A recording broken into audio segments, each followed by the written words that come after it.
Tudo posso naquele que me fortalece. Filipenses 4:13. Muito bom dia, que a graça do Eterno esteja sobre você, sobre sua família nessa manhã. Faço votos que esse seja um dia de muitas bênçãos, de muitas conquistas ao lado do Senhor.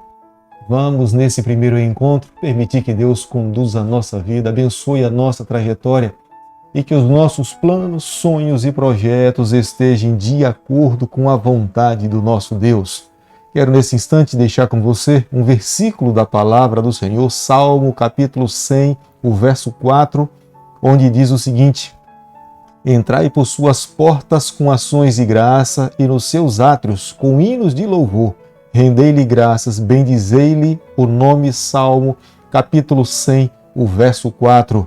Nós precisamos entrar nos átrios do Senhor e render graças e louvores ao nome dele. Com hinos, rendei-lhe graças e bendizer-lhe o seu nome. Nós, aonde nos encontramos, nós podemos fazer isso. Pela fé nós entramos nos átrios celestiais do trono do Senhor. Nós podemos, nesse momento, nos curvar diante dele, abrir o nosso coração, fazer o nosso pedido e permitirmos que ele interceda por nós diante do nosso Pai. Ele é o nosso supremo pastor. Ele é o nosso supremo promotor. Ele hoje é o nosso advogado. Ele advoga as nossas causas, porque na cruz do Calvário ele alcançou o direito de nos conceder a vitória da vida eterna. A cada manhã nesse canal nós estudamos um capítulo da Palavra de Deus. Nos humilhamos diante do Senhor e pedimos que o seu Espírito tome a nossa vida e conduza a nossa trajetória. Por isso que nesse momento quero convidar você a ter nas mãos a Palavra de Deus, o livro de 1 Samuel, capítulo 13, o verso 1, para que nós possamos iniciar o estudo nessa manhã. Um ano reinara Saul em Israel, no segundo ano do seu reinado sobre o povo. Fica muito evidente para nós, ao estudarmos o livro de Samuel, que Samuel era um homem de oração. Ele copiou restritamente como a sua mãe vivia. Ele foi muito bem discipulado. Ana ensinou a Samuel a viver e a ter uma vida de oração. Eucana, que era o seu pai, regularmente, anualmente, ele ia ao santuário oferecer sacrifícios ao Senhor. Mas quando nós olhamos para a vida de Saul, nós vemos que Saul não construiu uma vida de oração, uma vida de comunhão com Deus. A independência de Deus é a mãe do orgulho. Quando nós não nos relacionamos com Deus, nós acabamos nos relacionando com qualquer outra coisa. Não construir uma vida de oração é viver em pecado. Tem algumas pessoas que imaginam que é apenas desleixo, mas não é. O capítulo 13 do livro que nós estamos estudando nessa manhã nos faz uma afirmação que Saul reinara um ano e no segundo ano. É um texto que nós podemos perceber que ele não está completamente completo, mas é um texto que não interfere no contexto da nossa salvação, nem muito menos interfere na compreensão de toda a doutrina bíblica. Alguns comentaristas entendem que essa parte desse texto ela deve ter sido perdida, porque se Saul tivesse reinado apenas 2 anos sobre Israel, Jonatas, seu filho, não teria passado de 6 ou 7 anos de idade. Mas quando nós olhamos nos versos a seguir, nós veremos que Jonatas, filho de Saul, era um guerreiro que estava em batalha ao lado do seu pai. No versículo 3 e 4 do capítulo que nós estamos estudando nessa manhã, nós vemos que o filho de Saul, chamado Jonatas, ele lutou contra um posto avançado dos filisteus e venceu e destruiu por completo. Mas após a vitória de Jonatas, Saul, seu pai, atribuiu a vitória do seu filho para si mesmo. Veja que o orgulho que estava dentro do coração de Saul estava de uma forma crescente dentro do seu coração. Gradativamente, Saul perdia o controle do seu orgulho. O orgulho de Saul desenvolveu-se de uma forma que chegou ao ponto dele dividir a sua família, perder o controle do seu reino e ameaçar os soldados que estavam ao seu lado. Atribuir para si as vitórias que foram conquistadas pelos braços dos soldados para que pudesse ser bem visto pelos seus liderados, isso era um sinal de fraqueza. Isto era sinal de que o orgulho estava tomando conta do seu coração.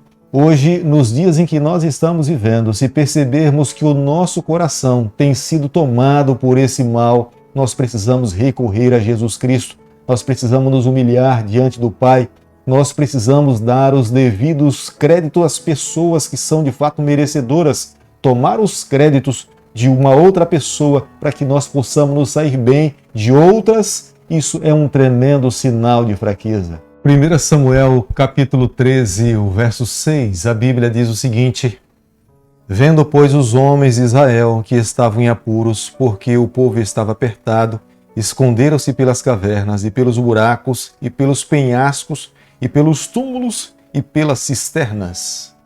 O grande temor do povo de Deus era porque eles estavam completamente desarmados.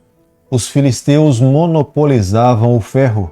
Eles, os filisteus, estavam com as armas, muito bem armados, enquanto os israelitas não possuíam armas. Eles tinham pedras e fundas nas suas mãos, mas isso não era motivo para desespero. Eles estavam assustados porque perderam a fé no comandante que estava ao seu lado. Quando nós confiamos nas nossas próprias armas, a nossa condição se torna a condição da nação de Israel. Nós ficamos desesperados. Nós acreditamos que é pelo nosso poder, é pela nossa força, é pelas nossas armas que nós iremos vencer os nossos adversários. Esta foi a razão pela qual Israel estava num estado de desespero.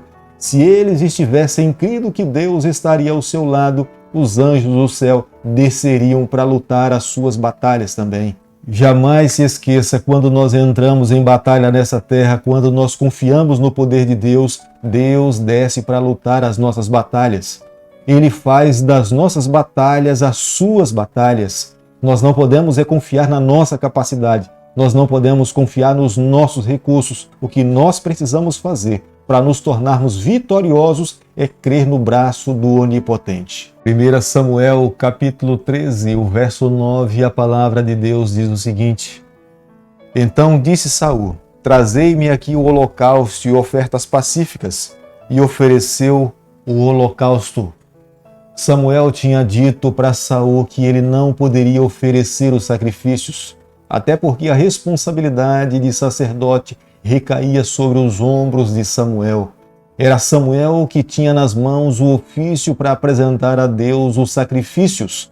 Mas no momento de desespero, no momento de angústia, no momento de pressão, Saul toma a iniciativa e oferece sacrifícios no lugar de Samuel. Saul gradativamente começa a descer o poço para a sua própria destruição e morte. Veja que muitas vezes é nos momentos de tensão e de pressão da nossa vida que nós revelamos o nosso caráter. Foi nesse momento de pressão e de tensão que Saul revelou que não dependia de Deus. Ele acreditava que sozinho poderia resolver os seus problemas. E não era dessa forma num dia que, diante de uma nação, ele assumiu a aliança de conduzir e de representar ao Senhor. Querido amigo, nessa manhã, mais uma vez, me permita repetir para você o que já tenho falado algumas vezes aqui pela manhã. Deus busca corações sinceros e verdadeiros, honestos, que estejam dispostos a seguir os seus ensinamentos. Naamã foi limpo da sua enfermidade porque ele mergulhou nas águas do rio Jordão 7 vezes. Se Naamã não tivesse acreditado na palavra do profeta Eliseu, jamais Naamã conseguiria estar limpo. A cidade de Jericó, os seus muros caíram porque foi necessário sitiar a cidade, rodear a cidade 7 vezes. Aqueles que estavam fazendo isso, Deus estava provando e testando a sua fé, que Deus poderia agir ao seu favor. Saul, no seu momento de provação, Saul foi considerado como estando em falta. Saul deveria ter esperado o profeta Samuel, mas acreditou que sozinho poderia resolver os seus problemas. Foi nessa atitude que demonstrou independência de Deus e crer que sozinho poderia encontrar a saída para os seus problemas. Querido amigo, quando você enfrentar os seus problemas da sua vida diária, não permita que a impaciência lhe leve para viver uma vida independente de Deus ou desobedecer às ordenanças do Senhor. Quando Deus pede que nós façamos alguma coisa, muitas vezes Ele está nos provando para saber se nós conseguiremos esperar no tempo do Senhor. Saul tinha muitas desculpas para dar a Samuel, e no momento em que Saul se encontra com Samuel, Saul começa a dar muitas desculpas. mas Samuel vai direto ao ponto e fala para ele que ele agiu como um tolo em quebrar o mandamento do Senhor. Como Saul, muitas vezes nós encontramos justificativas para os nossos erros, para as nossas falhas. Muitas vezes nós queremos espiritualizar os nossos fracassos, mas nós não podemos nos esquecer. O Deus que nós servimos, Ele conhece completamente as motivações do nosso coração. Ele sabe por que nós agimos da forma que agimos. Ele nos perdoa, Ele nos restaura, Ele nos transforma. Mas é necessário ter um coração que haja com atos de confissão, com atos de arrependimento, com atos de abandono do pecado e expressemos para Ele uma sincera mudança e um verdadeiro desejo de seguir as suas orientações. Foi na tentativa de esconder as suas verdadeiras motivações, apresentando as suas desculpas, que Saul perdeu o direito de continuar como sendo o rei de Israel. No versículo 13 do capítulo que nós estamos estudando nessa manhã, nós encontramos a primeira declaração de repreensão de Deus através da boca de Samuel. Deus estava falando através de Samuel que Saul não continuaria como sendo o rei de Israel. Saul não tinha entendido que ele era um representante de Deus. Saul foi colocado como sendo o rei de Israel, mas ele jamais poderia agir independente da lei de Deus, dos mandamentos do Senhor e da orientação profética. Saul deveria confirmar cada dia a lei de Deus e a orientação profética para o povo do Senhor. Saul tinha se esquecido quem verdadeiramente governava, quem verdadeiramente reinava sobre a nação de Israel era Deus. Foi exatamente nessa repreensão de Samuel para Saul, no versículo 14, que Samuel deixa bem claro para Saul que o seu reino não subsistiria. Ele não teria um sucessor da sua linhagem. Deus levantaria um outro rei que não era da sua linhagem para conduzir o seu povo, mas esse novo rei teria um coração segundo o coração de Deus. Se Saul nesse momento tivesse se arrependido, confessado o seu pecado, se humilhado diante de Deus, Deus teria lhe recebido com os braços abertos. Deus teria lhe perdoado o seu pecado. Mas naquele momento, quando ouvia a repreensão de Samuel, o coração de Saul se endurecia e acreditava que sozinho poderia encontrar a solução para os seus problemas. 1 Samuel, capítulo 13, o verso 16, a Bíblia diz o seguinte: Saul e Jonatas, seu filho e o povo que se achava com eles ficaram em Geba de Benjamim, porém os filisteus se acamparam em Micmas. Geba e Micmas ficavam praticamente um em frente ao outro, só estavam separados por uma montanha. Os filisteus estavam oprimindo por demais o povo do Senhor. Naquele período, quando um povo estava submisso a uma outra nação, como se dava com os israelitas, os filisteus retiraram por completo o direito dos israelitas manusear o ferro. Portanto, os israelitas estavam completamente despreparados para batalhas, mas Deus queria dar a vitória ao seu povo. O que eles precisavam fazer era se renderem ao convite de Deus, era entregar os seus corações, era lutar uma batalha pela fé. Eles deveriam crer no que Deus tinha feito com o passado do seu povo, os tirou do cativeiro do Egito, os conduziu pelo deserto e os entregou à terra de Canaã para eles pudessem viver felizes. Se eles olhassem para o passado e depositassem a sua fé no Deus dos seus pais, Deus, nesse momento, estaria ao seu lado para lutar as suas batalhas. Nessa batalha, apenas Jonatas e Saul estavam com armas de ferro nas mãos. Todos os outros soldados estavam com flechas, fundas e pedras e com arcos para lutar contra os filisteus.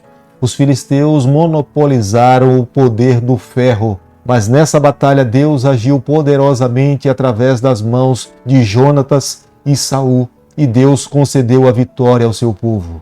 Essa batalha possivelmente tenha acontecido no início do reinado do rei Saul. A falta de equipamentos revela que, quando nós lutamos do lado de Deus, Deus luta as nossas batalhas. Ele realiza os milagres que os seres humanos não podem realizar. Deus queria fazer isso constantemente com o seu povo, mas o seu povo e o seu rei queriam viver uma vida independente do Senhor. Mas nos dias em que nós estamos vivendo, nós precisamos aprender a lição. Hoje, independente dos recursos que nós temos nas mãos, independente da ciência que nós temos, conhecimento que existe nos nossos dias, nós precisamos manter a nossa fé no soberano. Nós precisamos crer no poder de Deus. Nós não podemos construir a nossa trajetória independente de Deus. Aqueles que tentaram construir a sua história independente do Senhor fracassaram. Querido amigo, nessa manhã, ao concluirmos o capítulo 13 de 1 Samuel, eu e você, nós precisamos lavar no nosso coração um ponto. Primeiro, nós não podemos em momento algum declarar independência de Deus. Pelo contrário, nós precisamos a cada manhã reafirmar a nossa aliança com Deus e a nossa dependência do Senhor. Jamais me deparei com alguém vivendo uma vida feliz, em paz, tranquila, quando alguém levanta uma bandeira de independência com Deus. Posso usar como exemplo nessa manhã o exemplo do filho pródigo. Ao sair da casa do pai, ele estava declarando independência, mas longe da casa do pai só encontrou tristeza, decepção, infidelidade e amargura na sua vida.